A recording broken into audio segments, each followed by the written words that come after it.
Hello everyone, कैसे हैं आप सब लोग। मेरा नाम है उसामा मुबारक। आज हम बहुत ही इंपॉर्टेंट टॉपिक पे बात करने जा रहे हैं। इंडियन कॉन्स्टिट्यूशन लॉ में आर्टिकल 13 और 368 के बीच जो बैटल है वो आज हम समझेंगे कि किस तरह से बैटल स्टार्ट होता है। उससे पहले हम आर्टिकल्स को देख लेते हैं कि आर्टिकल्स क्या कहते हैं। तो article 13 clause 1 pre constitutional law की बात करता है। हमारा कॉन्स्टिट्यूशन जो लागू हुआ वो 26 जनवरी 1950 को लागू हुआ था। तो आर्टिकल 13 क्लॉज 1 में ये है कि 1950 से पहले के 26 जनवरी 1950 से पहले के जितने भी लॉज हैं, अगर वो लॉज फंडामेंटल राइट्स के कन्फ्लिक्ट में आते हैं तो उन लॉज को इनकंसिस्टेंट डिक्लेयर कर दिया जाएगा। सिमिलरली आर्टिकल 13 क्लॉज 2 भी प्री कॉन्स्टिट्यूशनल लॉ की तो नहीं पर पोस्ट कॉन्स्टिट्यूशनल लॉ की बात करता है और ये कहता है कि भारत के संविधान के लागू होने के बाद जो लॉज फोर्स में आए, अगर वो कन्फ्लिक्ट में होंगे फंडामेंटल राइट्स के, तो उन लॉज को अनकॉन्स्टिट्यूशनल डिक्लेयर कर दिया जाएगा। तो आर्टिकल 13 क्लॉज 1 में जो इनकंसिस्टेंसी की बात है उसको हम कहते हैं डॉक्ट्रिन ऑफ सीवरेबिलिटी। आर्टिकल 13 क्लॉज 1 को हम इस तरह से भी समझ सकते हैं, जैसे पार्लियामेंट ने कोई लॉ पास किया, उस लॉ में 10 पॉइंट्स थे, 10 पॉइंट्स में से 3 पॉइंट्स इनवैलिड थे, अनकॉन्स्टिट्यूशनल थे, तो पार्लियामेंट उनमें से 3 पॉइंट्स को हटा देगी और 7 पॉइंट्स को पास कर देगी। This is called doctrine of severability, यानी कि हमने 10 में से 3 पॉइंट को सीवियर कर दिया, सीड अवे कर दिया। आर्टिकल 13 क्लॉज 2 में पोस्ट कॉन्स्टिट्यूशनल लॉ की बात हमने करी है और अभी मैंने बताया कि जो लॉज स्टेट बनाएगी अगर वो फंडामेंटल राइट्स के कन्फ्लिक्ट में होंगे तो उनको अनकॉन्स्टिट्यूशनल डिक्लेयर कर दिया जाएगा। इसको हम कहते हैं डॉक्ट्रिन ऑफ एक्लिप्स, मतलब कि फंडामेंटल राइट्स उन कमियों को छुपा लेंगे जो कन्फ्लिक्ट में है स्टेट के बनाए गए कानून के द्वारा। अब देखते हैं आर्टिकल 13 क्लॉज 3 और आर्टिकल 13 क्लॉज 4 को। पहले आर्टिकल 13 क्लॉज 3 की बात करते हैं। आप ध्यान से देखिएगा, आर्टिकल 13 क्लॉज 3 में टर्म लिखा हुआ है लॉ इंक्लूड्स। तो लॉ क्या क्या इंक्लूड करता है, क्या क्या शामिल करता है।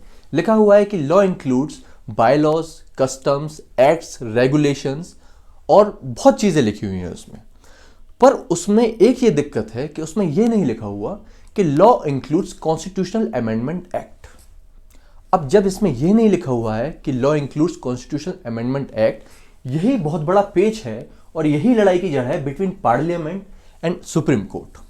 आर्टिकल 13 में जब ये लिखा हुआ है कि law includes customary laws, bills, regulations, by laws, पर कॉन्स्टिट्यूशनल अमेंडमेंट एक्ट नहीं लिखा हुआ, तो हम फंडामेंटल राइट्स को कॉन्स्टिट्यूशनल अमेंडमेंट एक्ट के रेस्पेक्ट में चैलेंज नहीं कर सकते। इसी का फायदा हमारी गवर्नमेंट ने उस टाइम पे जो थी उसने उठाया।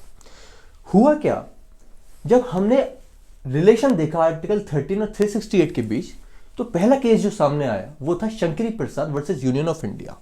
और जो मैंने अभी आपको बात बताई, law includes and law doesn't include constitutional amendment act, क्योंकि आर्टिकल 13 क्लॉज 3 में यह लिखा हुआ ही नहीं है कि कॉन्स्टिट्यूशनल अमेंडमेंट एक्ट भी लॉ की डेफिनेशन में इंक्लूड होता है। अब क्योंकि कॉन्स्टिट्यूशनल अमेंडमेंट एक्ट इंक्लूड नहीं होता है, तो पार्लियामेंट जो चाहेगी वो करेगी, जैसा लॉ चाहेगी वैसा लाएगी, और उसको फंडामेंटल राइट के कॉन्फ्लिक्ट में हम ला ही नहीं सकते हैं, क्योंकि आर्टिकल 13 क्लॉज 3 में कॉन्स्टिट्यूशनल अमेंडमेंट एक्ट है ही नहीं। इसी तरह शंकरी प्रसाद केस में फर्स्ट कॉन्स्टिट्यूशनल अमेंडमेंट को चैलेंज किया गया। अब फर्स्ट कॉन्स्टिट्यूशनल अमेंडमेंट क्या था, यह था कि जितने भी हमारे लैंड रिफॉर्म्स किए थे गवर्नमेंट ने, उसको फर्स्ट कॉन्स्टिट्यूशनल अमेंडमेंट एक्ट के थ्रू एबॉलिश कर दिया गया, खत्म कर दिया गया। यानी कि कॉन्स्टिट्यूशनल अमेंडमेंट एक्ट को, फर्स्ट कॉन्स्टिट्यूशनल अमेंडमेंट एक्ट को अनकॉन्स्टिट्यूशनल डिक्लेयर कर दिया गया।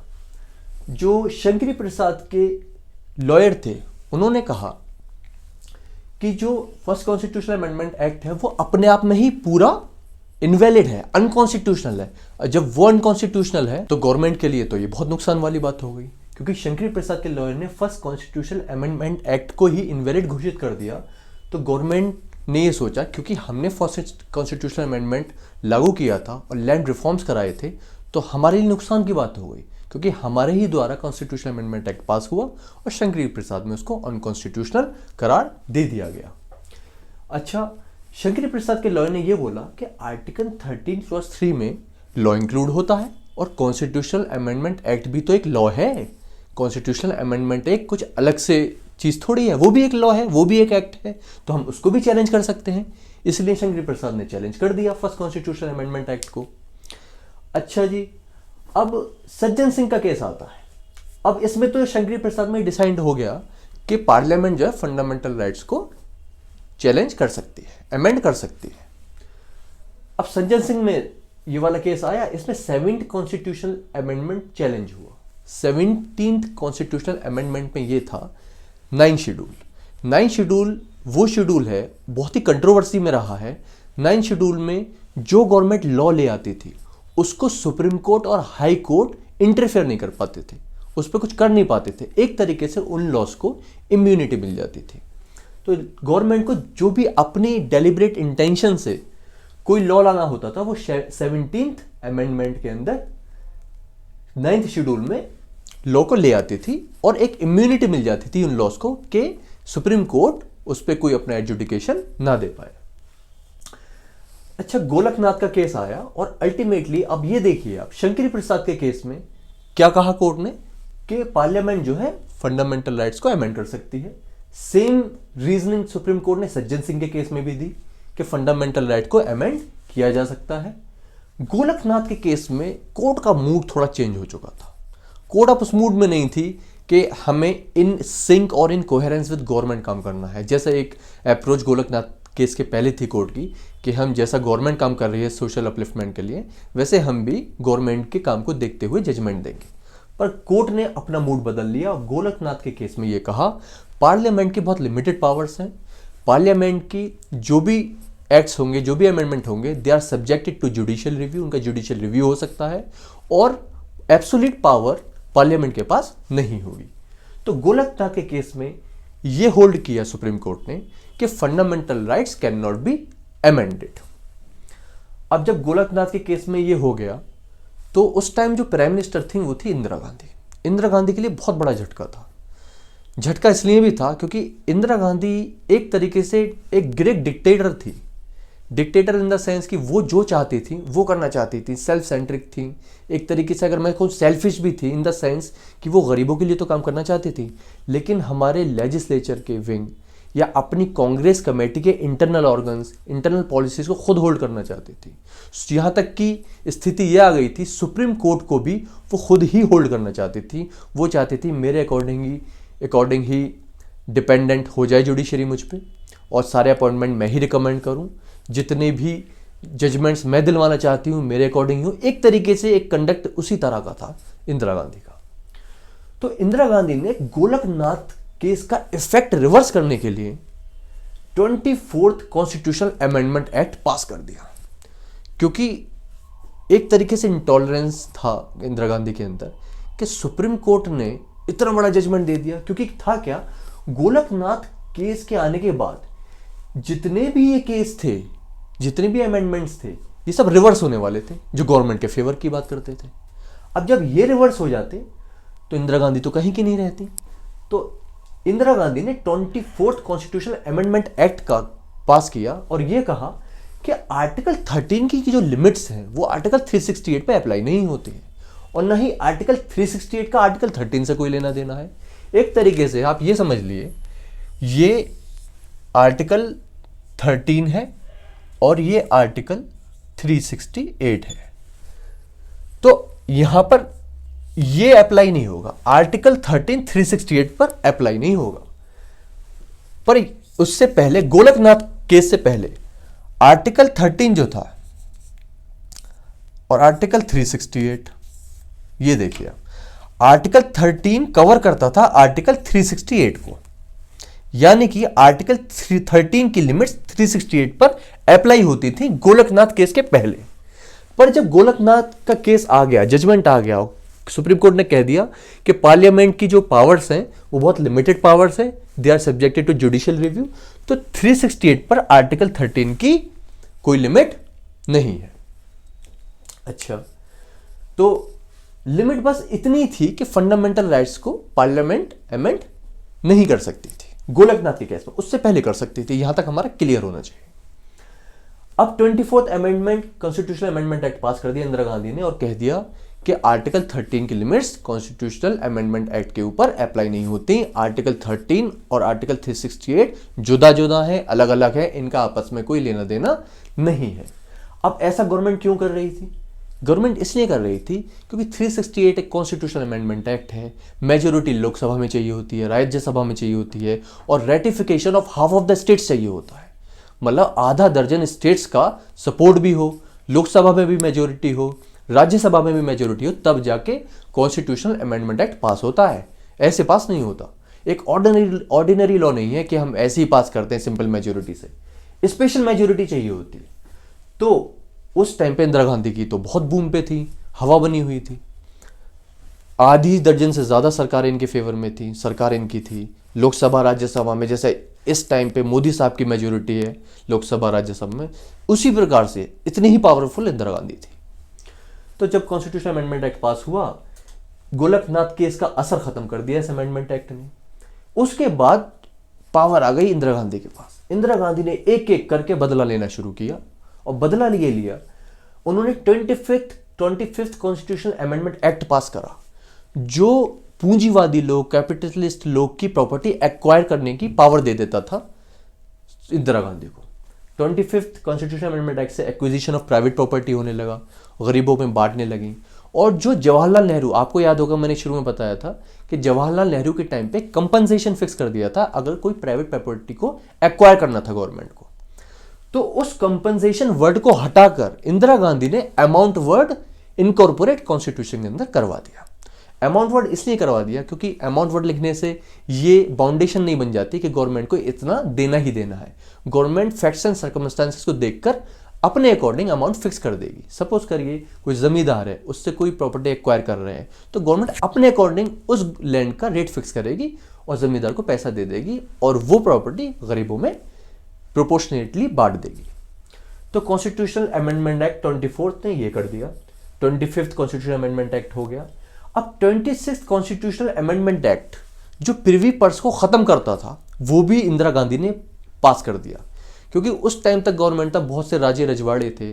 उस टाइम पे ये लगाइए कि जो कंसोलिडेटेड फंड ऑफ इंडिया होता है, जिसमें से हाई कोर्ट, सुप्रीम कोर्ट, यहाँ तक कि गवर्नर्स, लोकसभा स्पीकर, इनकी सैलरी जाती है, चार्ज एक्सपेंडिचर होता है। चार्ज एक्सपेंडिचर का मतलब है लोकसभा में कोई बिल पास नहीं होगा, राज्यसभा में कोई बिल पास नहीं होगा, प्रेसिडेंट की असेंट नहीं दी जाएगी, एक फॉर्मल बिल पास नहीं होगा, पर एक कंसोलिडेटेड फंड से स्ट्रेट अवे फंड दे दिया जाएगा, इनकी सैलरी बनेगी। उसी फंड से इन राजाओं की सैलरी जाती थी। एक तरीके से गवर्नमेंट को करोड़ों रुपया, आज के हिसाब का लगाएं तो करोड़ों रुपया अपने फंड से निकालकर इन राजाओं को देना पड़ता था। इंदिरा गांधी ने कहा खामा में इतना पैसा क्यों दें हम इन राज्य रजवाड़ों को, इन पे बहुत पैसा खर्च करते हैं। तो इनसे ये वाला प्रिवी पर्स का जो राइट था राजाओं का छीन लिया इंदिरा गांधी ने।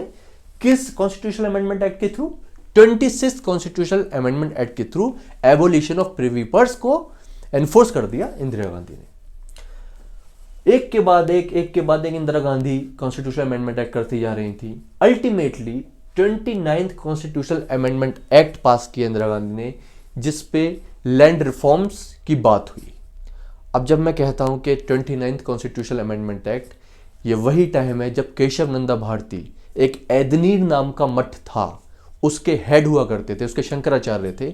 उस एदनीर मठ के शंकराचार्य होने की वजह से तो नहीं, बट क्योंकि उनके पास हजारों एकड़ जमीन थी उनके मठ में। अब लैंड सीलिंग कानून चल ही रहा था कि भाई एक आदमी के पास एक लिमिटेड कैपेसिटी में जमीन होगी, तो इनके पास तो हजारों एकड़ थी। तो गवर्नमेंट इन पे लिमिट लगाने के लिए, जब गवर्नमेंट प्रिवी पर्स छीन लिए राजाओं से, तो ये एक बेचारे शंकराचार्य थे, तो इनसे भी गवर्नमेंट ने छीनना चाहा। तो हमारे केशव नंदा भारती जो थे सुप्रीम कोर्ट चले गए, और इसलिए गए कि उनका फंडामेंटल राइट ब्रीच हुआ है। अब केशव नंदा भारती किस क्लॉज में गए? सेम क्लॉज में गए जिसमें शंकर प्रसाद का केस था, जिसमें सचिन सिंह की बात उठी थी, गोलकनाथ का केस था। अब गोलकनाथ ने पिछले सारे अमेंडमेंट्स को चेंज कर दिया, पर गोलकनाथ के केस में एक चीज इंपॉर्टेंट थी कि प्रोस्पेक्टिव ओवर रूलिंग का कॉन्सेप्ट आ गया था।